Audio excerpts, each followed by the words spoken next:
Baik ya, kita akan memulai membahas tentang filtrasi. Kalau K3 itu sudah Ibu anggap tidak usah pembicaraan karena pada waktu praktikum kita kan sudah membahas ya di akhir praktikum kita sudah bertemu dan membahas yang mana yang betul ya, jadi tidak perlu dibahas kembali. Ibu hanya ingin mengomentari tentang laporan filtrasi. Jadi karena ini semua satu kelas biasanya itu waktu dulu sebelum ada MBKM ini setiap 2 minggu itu kita pembicaraan ya, sehingga kita fokus ke kelompok yang sedang yang sudah melakukan 2 kelompok. Nah kalau sekarang karena semua, jadi Ibu akan membahas saja bagaimana membuat laporan yang betul, gitu ya. Jadi Ibu tidak membahas si A, si B, si kelompok 1, kedua, 3 dan ini kekurangannya dan dan sebagainya, tetapi Ibu akan bahas secara keseluruhan saja. Jadi pelaporan yang baik seperti apa. Sebentar ya, Ibu akan share screen dulu.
Sebentar ya, sedikit ada masalah, sebentar.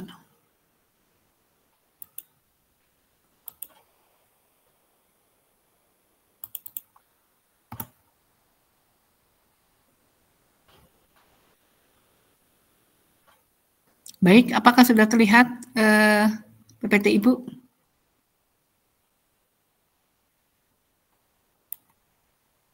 Sudah terlihat? Sudah, Ibu. Ya, baik ya. Jadi dari yang kalian sudah melakukan praktikum, itu kan kalian melakukan running sebanyak 2 atau 3 kali ya, tergantung waktunya, yaitu dengan memvariasikan laju alir, ya kan? Memvariasikan laju alir, kemudian kalian mengambil berapa influen kekeruhan dan berapa influen kekeruhan ya. Kemudian dilakukan pengamatan selama 20 menit, jadi mendapatkan 10 data. Kemudian kita melakukan pengukuran di turbidity berapa ya. Nah, dari hasil yang kalian ambil, data yang kalian lakukan itu kan kalian harus melihat bagaimana pola penurunan kekeruhan selama 20 menit ya. Nah, ini di gambar Ibu sampaikan, ini misalnya variasinya ada 3 ya, debitnya ada 3, ada Q1, Q2, dan Q3. Maka polanya seperti ini ya. Artinya apa? Pada menit kedua, keempat, keenam makin cenderung turun dan akhirnya turun ya. Sampai ke titik pengamatan terakhir yaitu waktu ke-20. Kalau kita buat efisiensi berarti kita menghitung ya influen berapa, effluen berapa dibagi influen kali 100%. Nah, kemudian nanti kita plotkan lagi sehingga kurvanya adalah seperti ini. Ya, bagaimana dengan yang punya kalian? Adakah yang berbeda? Harusnya hampir sama ya, cenderungnya seperti ini ya. Jadi kalau kita buat plot, nah sekarang apa yang kita dapatkan dari kurva ini? Apa yang kita bisa simpulkan dari kurva ini ya? Kita harus membahas. Nah, biasanya variasi debit itu dari yang besar, dari yang kecil ke besar atau besar ke kecil. Katakanlah dari pertama 1 LPM atau 2 LPM jadi 3 LPM gitu ya. Nah, bagaimana kurva terhadap waktu ini dilihat dari variasi laju alir. Jadi kalau kita lihat secara teori kan laju alir itu kita lihat sama dengan volume dibagi waktu tinggal ya. Artinya waktu tinggal air limbah yang akan disaring sampai dengan keluar itu menjadi waktu tinggal hidrolis. Nah, kita tahu bahwa debit sama dengan volume dibagi dengan waktu tinggal.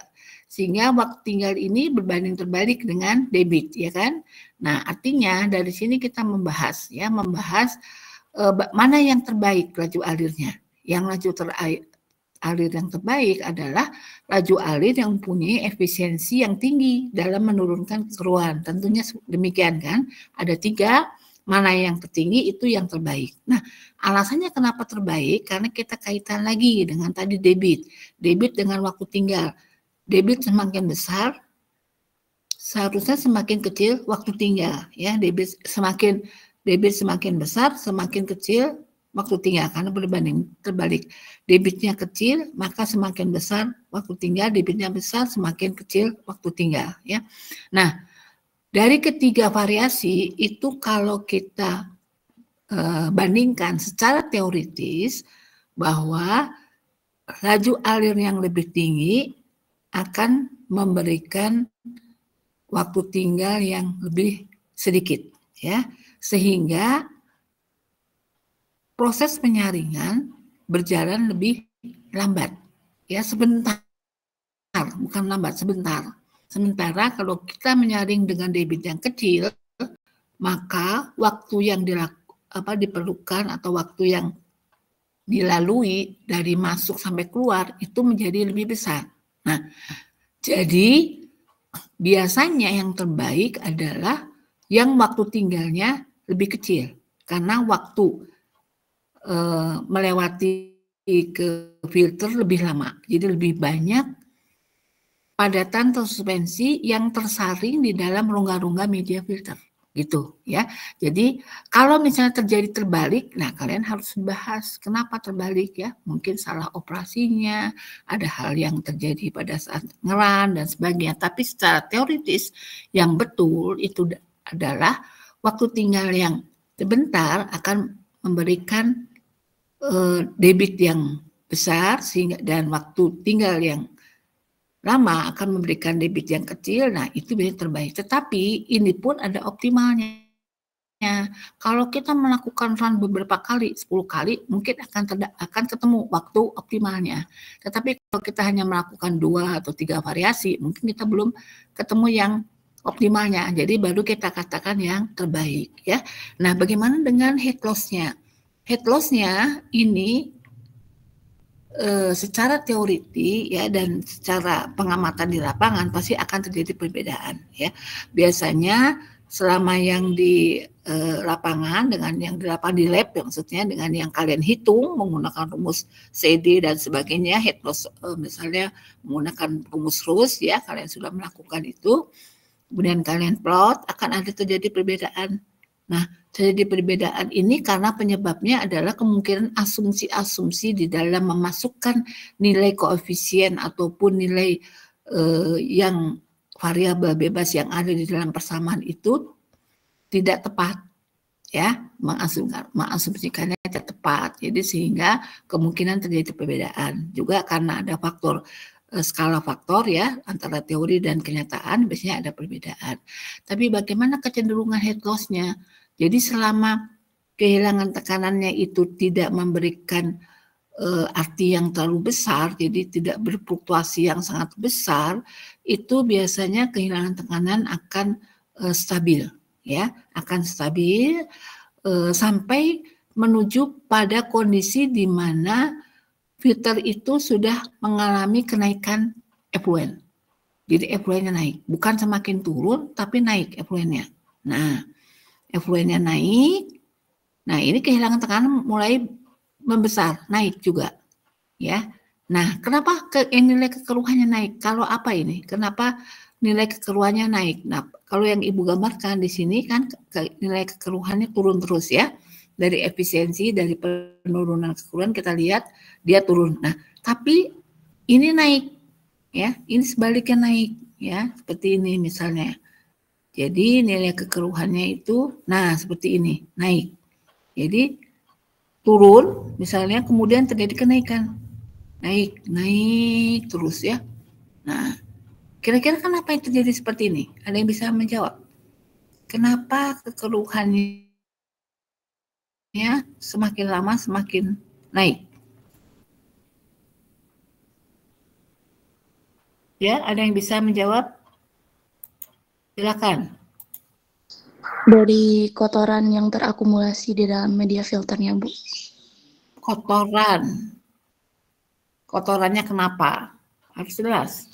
Ya, kotorannya itu menyumbat media filter, jadi ya seperti Ibu. Menyumbat. Ada kata lain, coba yang lain dibantu, Dewi.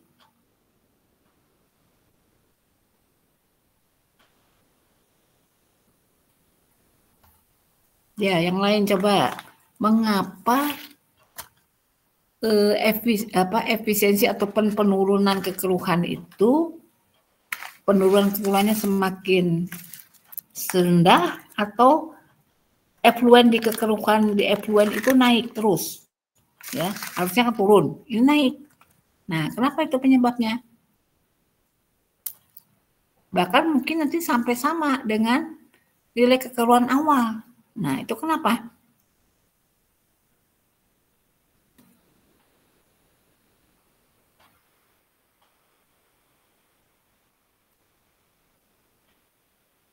Ya, yang lain, masa nggak tahu waktu itu sudah mau operasikan kan? Sudah dibelajarin, sudah ditanya, udah apa sebagainya ada di job sheet, coba. Karena adanya clogging bukan, Bu? Ya, karena adanya clogging, hampir menuju clogging. Jadi dia sudah jenuh. Ya, sejak jenuh jadi lama-kelamaan dia tidak akan turun tapi naik. Bahkan waktu itu ada kelompok berapa ya? Ibu lupa 3B, 3A atau 3C. Pada saat mengoperasikan awal itu sudah mampet, nggak bisa jalan ya. Bahkan itu sampai mampet. Nah, itu peristiwa clogging itu. Nah, kalau ini masih keluar tapi menuju ke naik kekeluarnya itu akan menuju ke clogging. Jadi sudah fungsinya sudah berkurang, menangkap partikel-partikel terus suspensinya sudah berkurang karena sudah mulai penuh rongganya, porositasnya sudah tidak mampu lagi ya, jadi tidak poros lagi untuk menangkap padatan suspensi. Nah, lama kelamaan semakin penuh dan dia naik lagi, naik sampai ke titik tertentu di mana di sini betul-betul harus di backwash. Nah, pada saat terjadinya peristiwa naiknya kekeruhan ya. Jadi yang naik bukan saja kekeruhan tetapi head loss-nya juga naik ya. Nah, kalau head loss-nya sudah naik, nah ini kita akan bertemu dengan ya ini ya, antara head loss dengan kenaikan akan bertemu satu titik.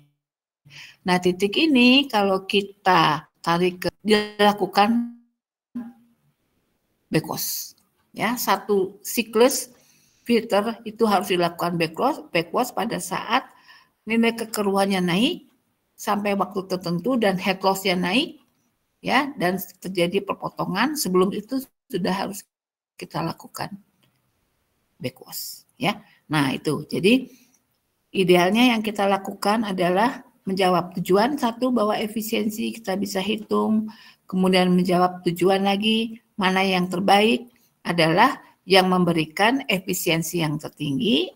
Kemudian kapan terjadi backwash-nya adalah pada saat nilai kekeruhan itu semakin lama semakin tinggi dan nilai head loss juga semakin tinggi, sehingga terjadi pertemuan keduanya. Kita simpulkan bahwa itu harus dilakukan backwashing, jadi sudah clogging ya. Nah, itu adalah mengenai filteran dan juga backwash.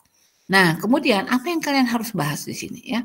Jadi yang harus kalian bahas itu tadi pertama adalah mengenai debit ya, mengenai debit bandingkan dengan waktu tinggal, dan kemudian kita menentukan mana yang lebih baik dari rumus ini ya. Kemudian setelah itu kita head loss-nya kita bandingkan dengan teoritis dan lab ya. Kemudian kita bahas mengapa terjadi perbedaan. Kemudian kita bahas juga faktor-faktor yang mempengaruhi filtrasi. Jadi sampai dengan efisiensi segitu tuh kenapa ya? Kalau ini misalnya efisiensinya kita lihat ya, misalnya ini efisiensinya sampai mencapai 80% ya. Nah, efisiensi 80% itu faktor apa yang mempengaruhi? Nah, kalian uraikan ya. Kan faktor yang mempengaruhi filtrasi ada tinggian filter, ada diameter partikel, media ya, diameter media, porositas ya. Porositasnya kan kalian hitung dari job sheet ya, diasumsikan seperti itu.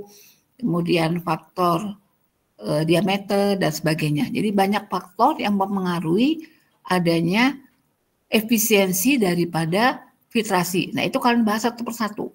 Ya, dibahas satu persatu, kemudian diuraikan bagaimana hasil yang kalian dapatkan. Mungkin saja di antara faktor itu kita tidak melakukan, tapi kita narasikan dengan ilustrasi. Misalnya ketinggian, ya. Ketinggian kita cuma satu, ketinggian media filternya. Nah, sedangkan ketinggian ini merupakan faktor yang mempengaruhi efisiensi. Nah, logikanya bagaimana? Apakah semakin tinggi semakin bagus? Apakah semakin rendah semakin bagus? Nah, itu dibahas ya. Semakin tinggi artinya semakin banyak rongganya, porositasnya seperti apa, jadi semakin gimana efisiensinya ya. Itu dibahas. Nah, misalnya diameter. Nah, diameter itu bagaimana? Diameternya semakin besar makin baik, atau semakin kecil baik, semakin besar kan lolos, semakin kecil mampet. Jadi yang baik itu yang gimana? Nah, itu diameter. Kemudian yang lain-lainnya. Jadi setiap faktor ini dibahas ya. Mengapa efisiensi filter itu sebesar itu yang kita dapatkan? Ya, karena faktor-faktor tadi penyebabnya. Nah, kalau kita misalnya dapatkan data kita efisiensinya masih rendah, bagaimana cara meningkatkannya? Ya, faktor tadi kita harus penuhi. Tingginya filter harus kita penuhi, kemudian diameternya harus kita penuhi. Ya, dan laju filtrasi juga harus berapa? Waktu tinggalnya berapa? Ya, semua itu harus kita penuhi. Kalau hasil yang kita lakukan di lab itu masih belum memenuhi kriteria yang kita inginkan, ya. Nah, kemudian apalagi yang harus kita lakukan adalah mencoba membandingkan kriteria perancangan filter dengan yang kita dapatkan, ya. Seperti misalnya di sini, ya, kita ada kriteria filter. kecepatan filtrasi 4 sampai 21 meter per jam. Nah, yang kita seperti apa? Apakah masuk dalam range ini? Apakah tidak? Ya, jadi kita ulas nanti. Ya, hubungkan dengan efisiensi. Ya, ini kalau kita memenuhi kriteria perancangan ini, maka kita akan mendapatkan efisiensi yang tinggi, ya, di atas 80 sampai 90%. Nah, jadi makanya kita harus mengkorelasikan tadi, ya, pembahasan kita. Kecepatan filtrasi ini yang ada di laboratorium dengan rancangan itu sesuai atau tidak, ya. Nah, kemudian kedalaman bed, ya, kedalaman bed atau kedalaman kolom itu 30 sampai 45 untuk kerikil, 60 sampai 70 pasir. Nah, kita berapa kemarin? Ya, kita kan cuma 50 cm kemarin. Nah, berarti apa yang terjadi? Berarti nggak sesuai dengan perancangan. Bagaimana dengan efisiensinya? Ya, kalian lakukan pembahasan ya antara kedalaman ini dengan efisiensi itu yang kita dapatkan seperti apa dan seharusnya secara teori seperti apa. Kalau misalnya kita dapatkan bahwa efisiennya rendah, padahal karena kedalamannya tidak sesuai dengan perancangan. Nah, kemudian kita lakukan pembahasan ya. Kalau semakin tinggi kedalaman berarti semakin baik ya karena banyak rongga yang bisa menampung dan sebagainya. Kalau semakin kecil itu juga tidak banyak rongga yang tertampung dan waktu tinggalnya juga kan cuma sebentar ya di dalam media filter. Nah, itu menjadi pembahasan. Kemudian pembahasan lagi mengenai tadi sudah ya mengenai kedalaman.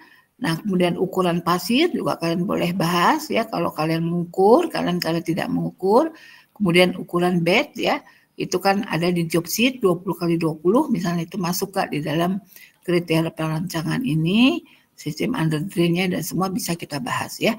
Yang ada saja di lab aja, yang ada kondisi kenyataan di lab. Nah, jadi kita bandingkan tadi, kita bahas sehingga kita tahu yang sebenarnya harusnya seperti apa. Ya, namanya juga skala lab pasti akan ada sedikit-sedikit penyimpangan, tidak sesuai dengan yang kita inginkan. Nah, itu ya. Nah, nanti kalau sudah dibahas, kalian juga membahas tadi ini filteran ya. Kalau karena kalian tidak melakukan sampai dengan jenuh, jadi kalian mengasumsikan ya bahwa akan terjadi filteran pada saat berapa. Kalau kalian asumsikan, kalian ambil titik-titik yang sehingga menghasilkan pertemuan antara head loss dengan kenaikan dari kekeruhan. Nah, itulah saturannya ya. Nah, apa yang harus dilakukan? Ya tentu melakukan proses backcasing. Nah, di sini proses backcasing juga sebetulnya ada aturan, harus lajunya berapa, kemudian harus berapa senti yang terangkat, itu ada ada aturannya ya. Jadi nanti bisa disandingkan dengan aturannya, itu rancangannya dengan kenyataannya sebenarnya, sehingga kita bisa melakukan sesuai dengan yang disarankan. Kalau enggak, kenapa? Karena faktornya penyebabnya banyak kan, karena pompanya ya, karena faktor-faktor lain yang tidak kita prediksi ternyata terjadi ya, di kerangannya juga sudah enggak normal dan sebagainya ya. Nah, itu kalian buat di dalam pembahasan ya. Ya, kemudian nanti setelah selesai pembahasan itu kalian tentunya masuk ke kesimpulan ya. Nah, kesimpulannya apa? Sesuai dengan tujuan. Coba kalian lihat tujuannya apa? Praktikum filtrasi. Coba dilihat.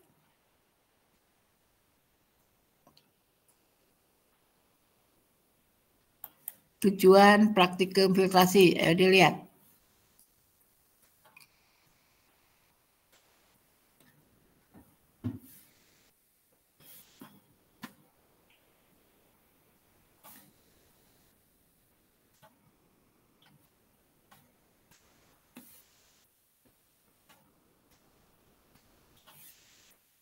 Ayo melakukan apa aja.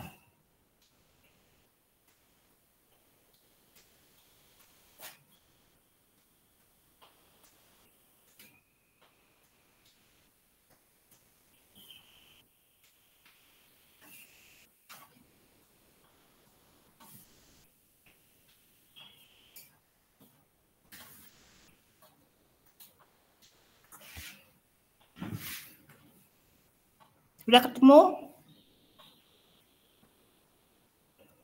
Ada 3 Bu tujuannya. Ya, apa? Menghitung efisiensi penurunan kekeruhan, menentukan laju optimum pada proses filtrasi, dan mengetahui besarnya head loss secara teoritis yang dibandingkan dengan head loss hasil pengamatan. Efisiensi, kemudian menentukan yang terbaik ya? Iya Bu. Dan kemudian head loss. Ya, jadi ketiga itu kan sudah tercapai pada saat kalian melakukan. Nah, itu ditulis di kesimpulan. Jangan lewat dari itu. Jadi yang pertama efisiensi kalian tulis, berapa efisiensinya untuk beberapa laju alir. Kemudian yang terbaik yang mana, tadi kan sudah dibahas alasannya apa, terbaik yang mana. Kemudian yang ketiga adalah head loss-nya, berapa yang teoritis dan berapa yang kenyataan. Nah itu saja ya di kesimpulan. Jadi tidak boleh melewati dari apa yang ada di tujuan. Nah itu ya mengenai filtrasi. Ada yang ingin tanyakan? Silakan, waktunya sudah habis. Sudah ini apa setelah Ibu? Ibu lupa.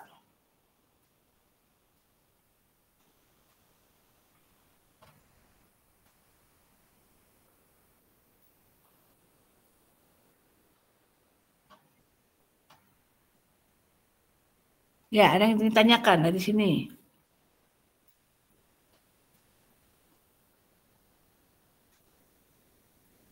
Sudah paham semua?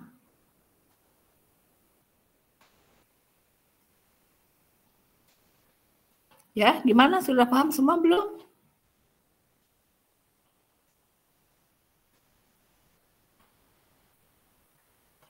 Sudah, Bu. Ya, baik ya. Jadi semua yang tadi Ibu sampaikan itu adalah membahas tujuan ya. Tujuan kemudian dibahas dari hasil data pengolahan yang kalian dapatkan. Itu tadi pembahasannya membuat kurva penurunan kekeruhan, membuat kurva efisiensi ya, membuat kurva head loss, nah, kalau memungkinkan membuat ilustrasi kurva satu run itu berapa waktunya, kemudian harus dilakukan backwash ya, kemudian kaitkan dengan faktor penyebab efisiensi itu apa saja, efisiensi yang baik itu apa saja, kemudian masalah yang ada dibahas ya, dari kurva-kurva tadi dibahas, kemudian nanti masuk ke kesimpulan ya. Baik, itu saja kalau nggak ada yang ditanyakan. Jadi minggu depan kita ujian praktikum ya. Kita ujian praktikum.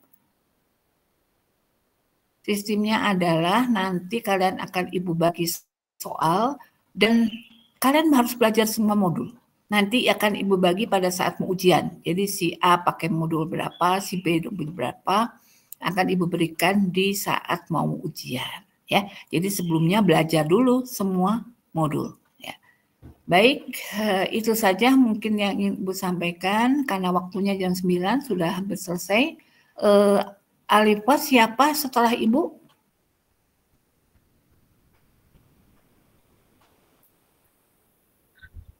Ada Bu Dina, Bu. Sudah konfirmasi? Ya, udah, Bu. Baik ya, nanti dilanjutkan ke sesuai jadwal ya, tolong dikonfirmasi ya. Mungkin nanti kelas oh enggak, ini kan masih 3B ya, jadi tolong dikawal aja ya. Setelah Ibu, Bu Dina, kemudian Pak Fauzan ya? Iya, Bu, betul Pak Fauzan, dan yang terakhir ada Pak Robi. Pak Fauzan sudah oke? Pak Fauzan belum kami hubungi, Bu, nanti setelah Bu Dina. Nanti dicoba dihubungi sekarang, Bu. Ya, sekarang coba dihubungi supaya siap-siap ya. Ya, baik Ibu. Terima Ya, kasih, Bu. terima kasih semuanya ya. Semoga ini nanti jadi bermanfaat. Jadi kalian tahu laporan yang terbaik itu seperti apa ya. Nah, Ibu tidak ada perbaikan laporan, jadi nanti ujian aja yang baik ya, yang bagus dalam memberikan jawaban. Baik, Ibu tutup aja dengan Assalamualaikum warahmatullahi wabarakatuh. Waalaikumsalam. Terima kasih banyak, Bu. Banyak Bu.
Ditunggu ya guys, jangan pada keluar dulu.